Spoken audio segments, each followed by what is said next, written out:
all the televisions, all the prime ministers and ministers, they're planting the tree. But have anybody seen that the tree that was planted by them is grown? No one knows. And that way, planting is not an important. Conservation is important. Conservation not present society, but also next generation.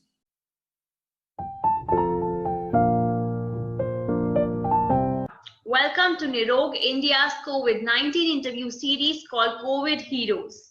Through this series, we intend to celebrate the champions who have been helping others during pandemic in any way possible.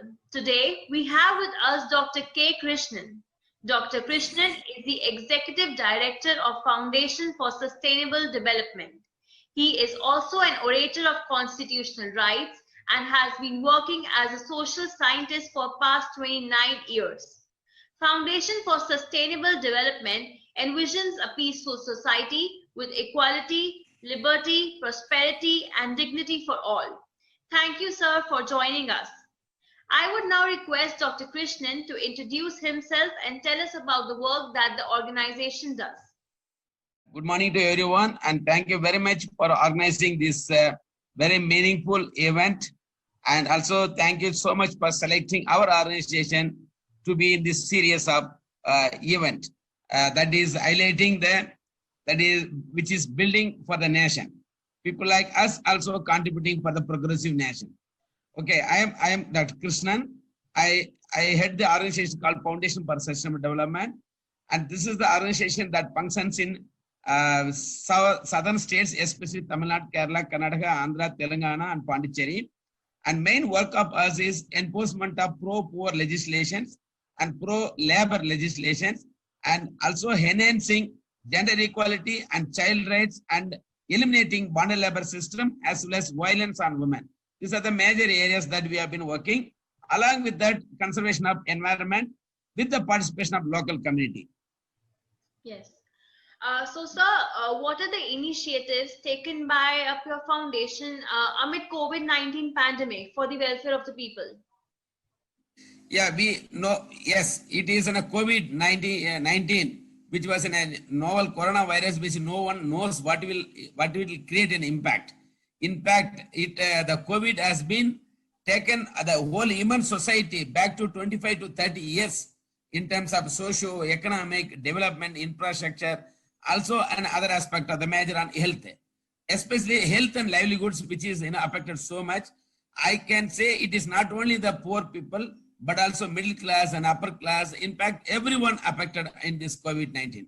So when the COVID-19 was announced on 11th of February by the WHO, and immediately most of the countries have taken steps, but our country also have been preparing what to do like that. They have been doing some study. But however, when they announced a lockdown on 25th of March, that was no one expected that amount of danger and negative impact on COVID that create in the society.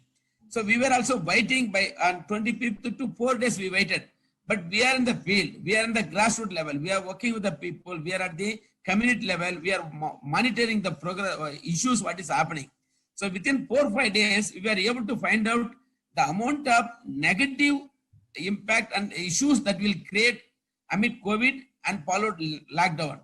So on 29th itself, I wrote a letter, a personal letter to Prime Minister of India saying that the COVID-19, it will create a big issue in terms of health, but also it will create an emergency on livelihoods. So you have to do some kind of planning. That was the letter I wrote first on 29th itself. And no one realized that. And then after the first week of April, we called for a meeting that I called, in fact, I called whoever I know. I know some ministers I know, and IAS officers I know, some politicians I know. I called them and I spoke to them. Sir, COVID-19 is going to create a huge health issue, no doubt about that. But at the same time, till we identify an alternative medicine for this virus, but we have to take care of other aspects like economy, livelihoods, and issues about people who are living day-to-day labor basis. People are migrants, people are daily wage laborers in construction field. People have been the students and women and especially children and adults and all these issues. I was saying that we have to, this is the time, all the departments and all the multiple stakeholders come together, have a strong plan how to overcome this COVID situation. So I was calling many people. By 10th of April, we wrote a strong letter with recommendations to the state governments, to the central government, as well as to the finance minister, saying that we have to immediately release an amount of some money and assure people for at least 3 months we are going to give this much money as in a kind of as an honorarium or kind of a compensation. So please manage with that and cooperate to the national lockdown. Otherwise, we country like it's a huge population. No, it's a second in the world. So we cannot manage because we don't have that kind of infrastructure. We don't have that kind of hospitals. We don't have that much doctors. So people have to cooperate. But at the same time, as a state, in the constitution it says, state, that's the government, is the ultimate parents for every citizen. So they have to take care, they have to assure that your livelihoods, don't worry, we will take care. That kind of things we initiated, but not much happened. But some areas, the finance minister, they have responded, and the ministers from the chief minister's cell, they have responded. Many collectors have responded that we have to do something like that. And then, as in our organization, I called all our team members.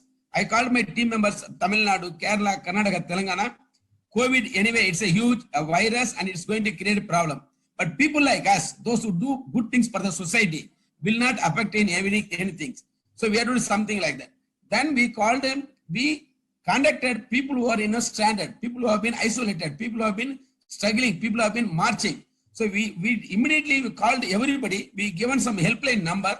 So people who are in a distress, people who are facing problem, people who are starving, people who are in hunger, they can call like that. So what we did is, we have contacted over 36,700 people within a two-month period. And we provided dry ration, all of them. In some area, all the migrant workers, we provided food along with the drinking water. We helped a lot of vehicles for transportation, and we coordinated with the district administration as well as state government. Also with the peoples, we did a one study about the situation of the migrant laborers, daily wage laborers, domestic workers, women workers, and also intra-district and interstate workers.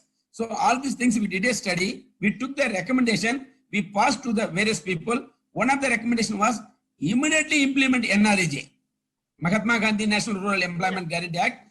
That too, you have to give money on within on the every day like that. That's one. Second, we asked them the public distribution system should be enforced quickly. That was one thing. Third thing, we said, COVID, don't wait that people will come and test. Let our doctors go as a mobile clinic like that. Also, we asked them to set up every schools and colleges. Please adapt all those schools and colleges used for migrant laborers. So these are something we did it. And in fact, many news and audio, it was spread like, we created a group of people who will always get a phone call and they'll pass message to the field areas. Like around 72 full-time team members, they constantly worked for more than 4 months. We were able to do it considerable impact. In fact, we reached many areas and many villages. We prevented violence on women. I tell you, many children we rescued. Also, we rescued bonded laborers. More than 16,000 people they were in a brick lane and they were in stone quarry without any help. So we rescued them, we transported. In fact, we also protected women who were kidnapped during this time. So those are a lot of challenging work we implemented. And we were also saying that, it is like, we have responsibility. As a citizen, we have responsibility. As an organization, we have responsibility. As a politician, we have responsibility. Bigger than us, the government rulers has more responsibility. Equally, we do have, because it's our country, our people. If we don't do it, then who will do it? That's how we made it. Yeah. So, sir, how does the foundation manage to reach out the beneficiaries? Yeah, what we did actually in the beginning, the foundation I put in an open letter to everyone, open call. Anybody has any money, please donate. Even 10 rupee or 100 rupee or 1,000 rupees or like that. We made in a website we announced it. In a WhatsApp we announced it. With social media we used it. Also many people by oral, lot of people contacted. So first we started mobilizing from our own board members, our own governing board members who are the head of this organization. Each one started donating money. Then a lot of donors have come from here and there. Like around 40 to 50 lakhs amount have been generated by so many people have generated. So what we did is all the transportation, no staff salary, no staff's personal expenses, no alcohol, no accommodation, no salary. Only the money has to go to the people. So that way we calculated that it was tremendous work that my team has done. It is, I should say, I was coordinating, but the main heroes are my team members, my field members, and their family allowed all these people, please go and do it, whatever happened. One good thing what I did is, I made an insurance to all the staff members. If something is happened, at least we should help them. Otherwise, the team members did a wonderful work. Sir, could you please elaborate on your foundation's work like telephonic survey, mobile counseling, and awareness and psychosocial support initiatives? See what we did, first thing, most of them do not know what to do. Like our foundation has many people who speak Hindi, English, Telugu, Tamil, Malayalam, Kannada, Oriya, like that. There are team members knows multiple languages. Whenever we get a phone call, first we used to tell them, don't worry, we are here. You are also, we know you, where are you? We have seen you in a GPS. So please don't worry, don't panic. Things will work out. So we have come across so many issues like, freedom struggle we have come across, earthquake we have come across, tsunami we have come across. So, a lot of things we have come across. This is not going to be that kind of big struggle. Like then we started counseling them. We were, we immediately rescued and put given in some safety places with sanitation and the first aid, then the food. Also, we have provided kind of, some kind of material that for the children, especially biscuits and like those kind of things, so that people should feel first happy. Some confident. That was one.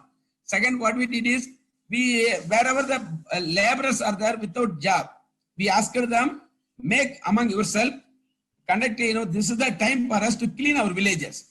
So we asked them, clean the villages, improve the sanitation, teach others, one by catch by, like one person should catch another person. Like that, each one has to inform to them. Then what we did is, we also started a district-wise contact cells, contact person who can help. Then meanwhile, we prepared a kind of in a WhatsApp. What we did is, these are the people, we have created a network, like Maharashtra Law Network, Orissa NGOs Network, and Tamil Nadu COVID Action Network, then India National COVID Action Network, like all this network, wherever there is issue, we immediately spread the news to that area, and we inform, see, some of the people are stranded in this area, Maharashtra, can you help? Similarly, they used to inform, for example, Satisgarh, they said, sir, 6 girls has disappeared in Telangana from Peddalpalli area, can you help? So we immediately inform to the local area. Then the local staff will go and meet the district administration, find out them, help them transportation. Also, we conduct lot of individual donors like Lions Club, Rotary Club, lot of search-based organization, even Jains organization, a lot of people who run this pawn brokers like Marwadis. Those people have helped. Many people helped. It is like we have not asked everywhere money. We asked, please help the transportation. You pay money to this person from here to there. So that kind of things. Also, we helped the government that these are the people. We helped them in recording the names, collecting their Aadhaar card, their identity proofs, so that they'll get a pass to reach their place. These are the things that we did. Yeah. Sir, the work of the organization is noticeable in the states of Tamil Nadu, Kerala, Andhra Pradesh, Telangana, Karnataka. So are there any plans to reach people beyond these states too? Yeah. There is, for example, now we have on 4th September, we have created a helpline. It's a helpline called Labor India Helpline. The Labor India 8926-726-726, that's helpline number we created. The Labor India now is spreading to Chhattisgarh, Uttar Pradesh, Rajasthan, and Odisha.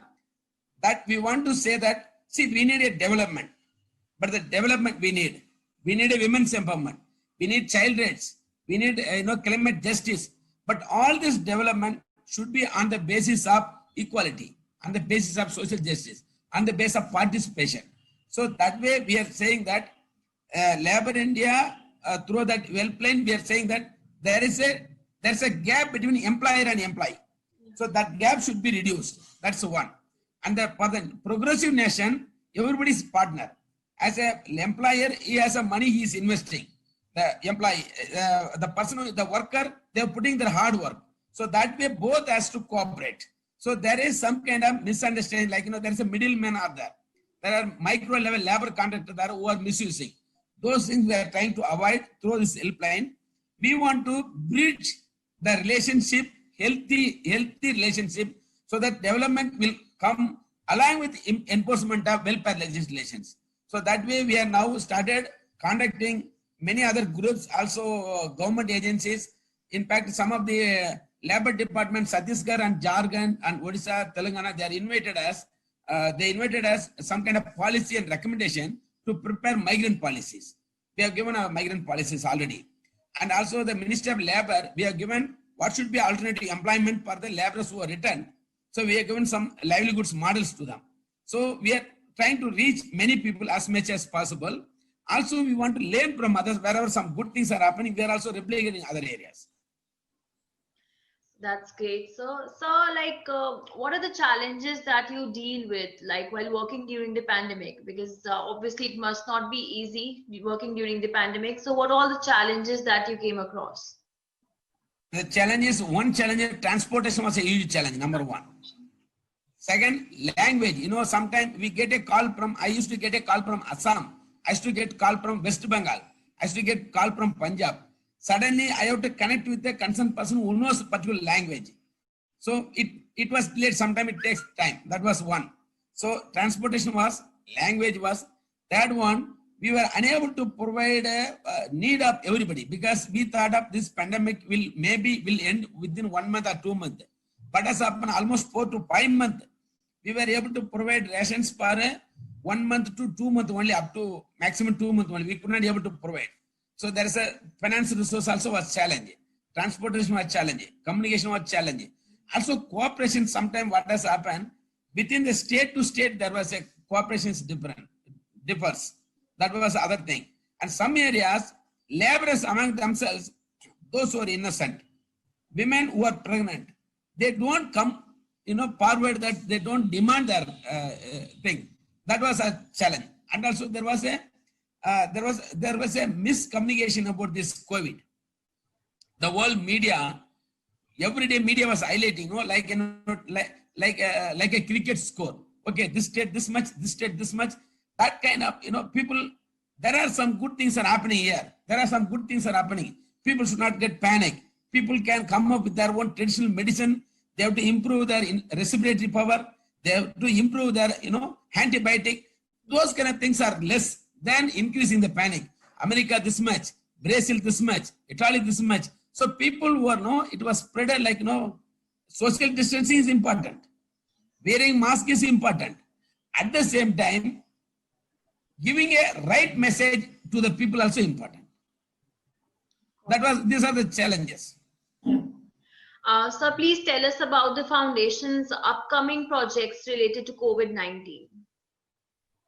Yeah, we are going, one of the things that we wanted to work with the local self-government. So every panchayat should create their own alternative employment, alternative livelihood, alternative health systems. That is the one we already started working on with the panchayat.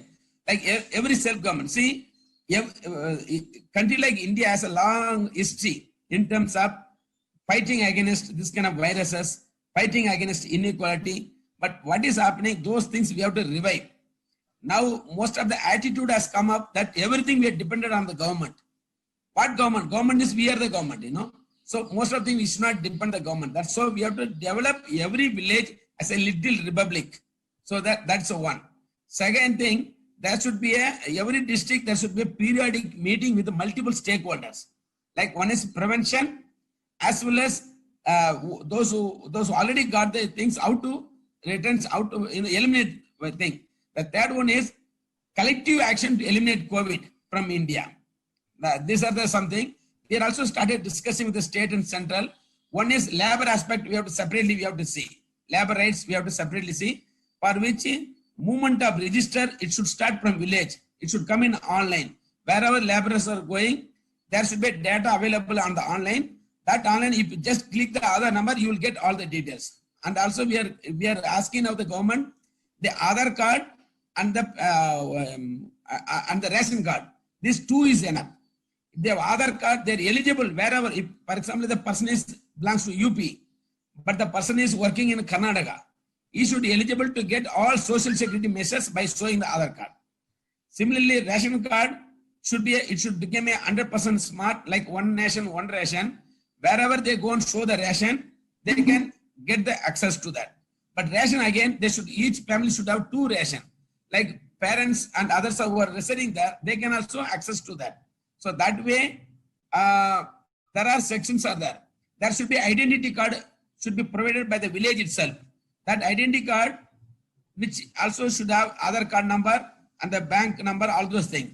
So with this, people wherever they go, they should feel first social security and the safety. That's one. Second, government should see that, okay, you are not my state. Oh, you are UP. Oh, you are Gujarati. That should not be there. You are a citizen of India. You are eligible wherever you go. That kind of advocacy work also we are doing it.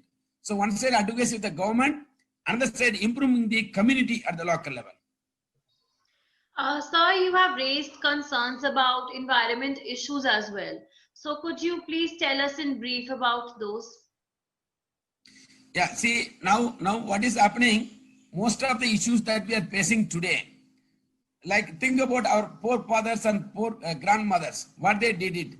They utilized natural resources sustainably and they handed over the rich resources, including water, including food security, including what they thought to us, you are part of nature and nature owns you. You are not owning the nature. That's how they thought to us. But today what is happening? We are not teaching that to our children.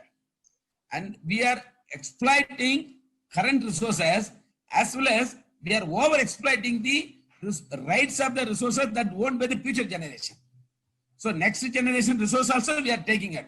So people have to be think that every local there should be 33% environment should be conserved in every area, whether it is a village or rural or doesn't matter. In a country like India should have minimum 33% of environment. Now we have 12 to 15% only. Among the 12 to 15% also most of things are owned by multinational companies. So there is we don't have responsible on environment now. The climate is changed.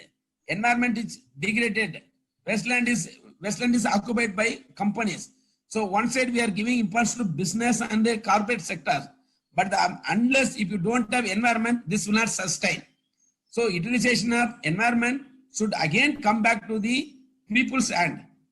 So that way we are saying that every year it's not only planting number of planting the trees, how many trees are coming up, that kind of things we have to monitor. Most of the time you could have seen all the televisions, all the prime ministers and ministers, they're planting the tree. But have anybody seen that the tree that was planted by them is grown? No one knows. And that way planting is not an important, conservation is important. Conservation not present society but also next generation. Great thoughts, sir. Thank you so much for the interview. It was great talking to you and understanding the work your foundation is doing. Thank you so much, sir. Thank you. Thank you so much for inviting us. Thank you for your the question that you raised and also the way you organize the questions. Thank you so much, madam. Thank you so much, sir.